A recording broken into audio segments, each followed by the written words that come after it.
As a follower of Jesus Christ, you have to understand this. Nothing in your life is left to chance. And I don't care if you're 16 or 60, God is sovereignly in control of everything. And when you get this, that the sovereignty of God, the providence, the control of God is like the backdrop to your life, that God is in control of everything. He created us, He sustains us, He's planned a date at the end of our life that is a date that will end our life before the foundation of the world. It's already determined, and everything in between, God is sovereignly in control of. And I'll show it to you in Scripture. Psalm 31:14 says this. The psalmist says, I will trust in you, Lord, and I will say, you are my God. Now watch this line. The course of my life, your life, is in your power. Another way to say it is, the outcome of my life is in your hands. Now, why do I belabor the point? Because when you understand this, it changes everything in your life. Coming close. Your job that you have is not by happenstance. Did you know that? The promotion you got is not by chance. The neighborhood you live in is not by chance. The cancer you just walked through was not by chance. The health crisis you're enduring right now, not by chance. The loved one you lost, not by chance. The raise you just got, the city you just moved into, the talent you have, the skill set you have from God, all of that is not by chance. I say it this way, there are no accidents in the economy of God. Do you believe that? No accidents. Let's say it another way. You may not be where you want to be in life, but God will use you right where you are in life today. Okay? You may not want to be where you are in life, and obviously you have goals and dreams of it, but God will use you right where you are in life. Now, some of you are still wondering, why in the world, like of all the people, circle of impact, you chose Esther, really? Why Esther? Well, when you study the life of Esther, something really speaks to us off the pages.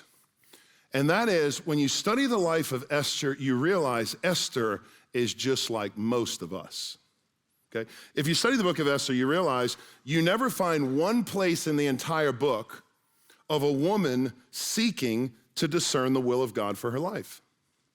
In fact, you don't find one instance of Esther praying to the Lord. You don't find one time of Esther seeking the word for guidance. You don't find her quoting scripture or memorizing scripture or even reading scripture. In fact, if you study the book, you realize Esther's not an overt follower of God at all.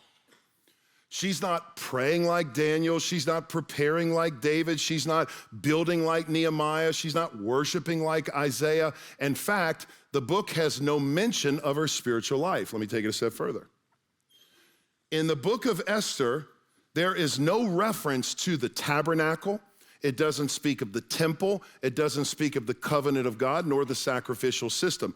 In fact, the book of Esther, you ready for this, is the only book in the entire Old Testament that doesn't contain one word or one instance of the name of God, period. It's the only book that doesn't have the name of God. Now, why do I say that? Because all the markings of Esther point to a person who is not very religious. She's not very spiritual. There's nothing extraordinary about Esther. And yet God used this woman through the routine or normal routine, mundane way of life to change and impact a nation. Now, I know what you're thinking. Well, God's not calling me to impact a nation. He might not be. But God calls every born-again believer to impact their neighbors that live by him. God's called us all to use the platform he's given us and the passion we have to preach and teach the gospel to those around us. I don't want you to ever underestimate what God's doing in your present life right now, because here's how he works. He uses all of our past experiences. He uses our present sufferings and past challenges. He uses our talents and abilities. He orchestrates all events and circumstances as opportunities to share the gospel. See, Esther did what I call or notice for such a time of this moment. What she did is she evaluated her surroundings and she said, okay, I realize I'm not here by accident. She prayed and fasted and sought wisdom from God, and through obedience, she used her influence for God.